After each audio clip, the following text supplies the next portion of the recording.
حضرت امام احمد بن حنبل رضی اللہ تعالی عنہ فرماتے ہیں میں نے اللہ سے کہا کہ مجھے اپنی محبت عطا کر دے، تو اللہ نے مجھے اپنی اتنی محبت عطا کی کہ مجھے زوال عقل کا اندیشہ ہو گیا۔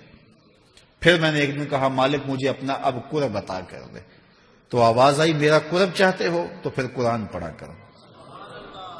تو قرآن انسان کی ضرورت ہے، کیونکہ انسان کی سب سے بڑی ضرورت جو ہے وہ ہدایت ہے۔ ہدایت انسان کی وہ ضرورت ہے جس کو مانگنے کی تلقین کی گئی۔ اللہ سے رزق مانگنا چاہیے، لیکن کوئی نہیں مانگے گا وہ پھر بھی دیتا ہے۔ اللہ تعالیٰ سے دولت مانگنی چاہیے، کوئی نہیں مانگتا پھر بھی دیتا ہے۔ صحت مانگنی چاہیے، کوئی نہیں مانگتا پھر بھی دیتا ہے۔ لیکن ہدایت اتنی اہم ضرورت ہے کہ جسے میسر ہے اسے کہا گیا تو بھی مانگ۔ روزانہ ہر نمازی ہر نماز کی ہر رکعت میں وقالتاً یا اصالتاً پڑھتا ہے اہدنا الصراط المستقیم، یہ روزانہ پڑھتا ہے، اور وہ مصلی پہ کھڑا ہو کے قبلہ رو ہوتا ہے، اور پھر بھی یہ مانگ رہا ہوتا ہے۔ تو مجھے بتاؤ کتنی ضرورت ہے انسان کی ہدایت۔ تو ہدایت انسانی ضرورت ہے، اور ضرورت کے لیے ہمیں محنت کرنی چاہیے، اور محنت کریں گے تو جھولی خالی نہیں جائے گی۔ اور اس کا بہت بڑا منبع اور بہت بڑا سرمایہ اور بہت بڑا چشمہ ہمارے پاس قرآن مجید کی صورت میں موجود ہے۔ میں ایک اور بات کروں، کسی نبی کا کوئی معجزہ اس نبی کی امت کے پاس آج موجود نہیں ہے۔ حضرت موسیٰ علیہ السلام کے معجزات تھے، ساتھ لے کے چلے گئے۔ حضرت عیسیٰ علیہ السلام کے معجزات تھے، ساتھ لے کے چلے گئے۔ چھوٹے معجزات نہیں، بڑے بڑے معجزات تھے۔ ید بیضا دیا گیا، اور پھر کوڑی کو ہاتھ پھیرتے شفا ملتی، نابینے کی آنکھوں پہ انگلی رکھتے روشنی اتر آتی، مردے کو ٹھوکر مارتے اٹھ کے باتیں کرنے لگ جاتے۔ کتنی بڑی بات ہے۔ حضرت موسیٰ علیہ السلام کا معجزات دیکھیے، عصا ہے کبھی سام بن جاتا ہے، کبھی جھاڑیاں اس سے توڑتے ہیں، کبھی پتے جھاڑتے ہیں، کبھی رات کو روشنی دیتا ہے۔ ید بیضا ہے، کیا کیا معجزات تھے۔ کبھی پتھر پہ مارتے ہیں تو پھٹ جاتا ہے، پانی کے چشمے پھوٹتے ہیں۔ لیکن آج عصائے موسوی بھی نہیں ہے، آج ید بیضا بھی نہیں ہے۔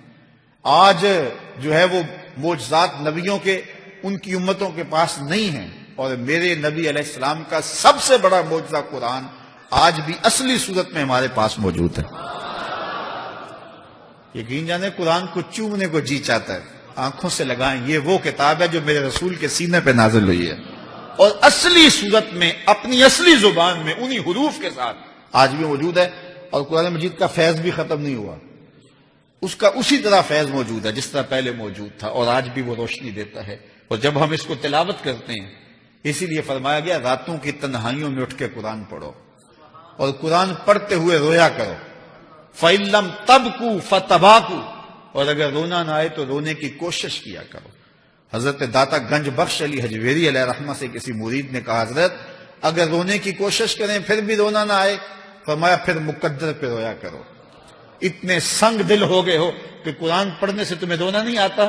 کتنی وہ بابرکت کتاب جو رب کی منزل ہے، جس کو جبریل لے کے آئے ہیں، جو رسول اللہ کے سینے پہ نازل ہوئی ہے، اور کتاب وہ ہے، قرآن کہتا ہے اگر پتھروں پہ نازل ہوتی تو وہ ریزہ ریزہ ہو جاتے۔ یہ رسول اللہ کا سینہ تھا جس نے اس کتاب کو سہارا لیا۔ اور ایک حدیث میں نے پڑھی، اور جب میں نے زندگی میں پہلی مرتبہ پڑھی تھی تو دیر تک اس کا نشہ نہیں اترا تھا، شاید جو پہلی مرتبہ سنے اس کو وہ حظ محسوس ہو۔ فرمایا قرآن اللہ کی وہ لٹکتی ہوئی رسی ہے جس کا ایک سرا تمہارے ہاتھ میں ہے، دوسرا سرا تمہارے رب کے ہاتھ میں ہے۔ ایسے کرنٹ لگتا ہے جسم کے اندر کہ یہ وہ کتاب ہے جس کا ایک سرا تمہارے ہاتھ میں ہے، دوسرا سرا تمہارے رب کے ہاتھ میں ہے۔ تو یار یہ تاریں آ رہی نا بجلی کی کہ اس میں کرنٹ ہے، تو ان کو ہاتھ میں پکڑ لیں، تو ایک سرا آپ کے ہاتھ میں ہے، لیکن دوسرا سرا پاور ہاؤس سے نہ جڑا ہوا ہو تو کچھ نہیں ہوتا، لیکن اگر دوسرا حصہ پاور ہاؤس سے جڑا ہو تو ہاتھ لگائیں گے تو کرنٹ پڑے گا۔ اللہ اکبر! یہ قرآن یہ ایسی رسی ہے جس کا سرا تم نے پکڑا ہے، کہا اس کا دوسرا سرا خالی نہیں ہے، دوسرا سرا تمہارے رب کے ہاتھ میں ہے، اور اب بھی برابر فیض آ رہا ہے۔ اس کتاب کو کوئی تھام کے تو دیکھے، اس کتاب کے اندر کوئی اتر کے تو دیکھے اس میں کیا ہے۔ اس کے عجائب کبھی بھی ختم نہیں ہوں گے۔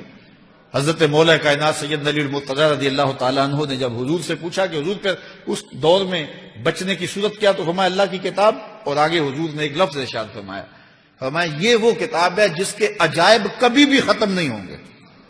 یہ کتاب کبھی بھی ختم، اس کے عجائب اور اس کی روشنیاں اور اس کے دامن سے پھوٹتی ضیائیں، اجالے کبھی بھی ختم نہیں ہوں گے، اور یہ ہمیشہ انسانی زندگی میں چراغاں کرتا رہے گا۔ تو اس کتاب کے ہوتے ہوئے بھی ہم اندھیرے میں رہیں تو اس سے بڑی افسوسناک بات کوئی نہیں ہے۔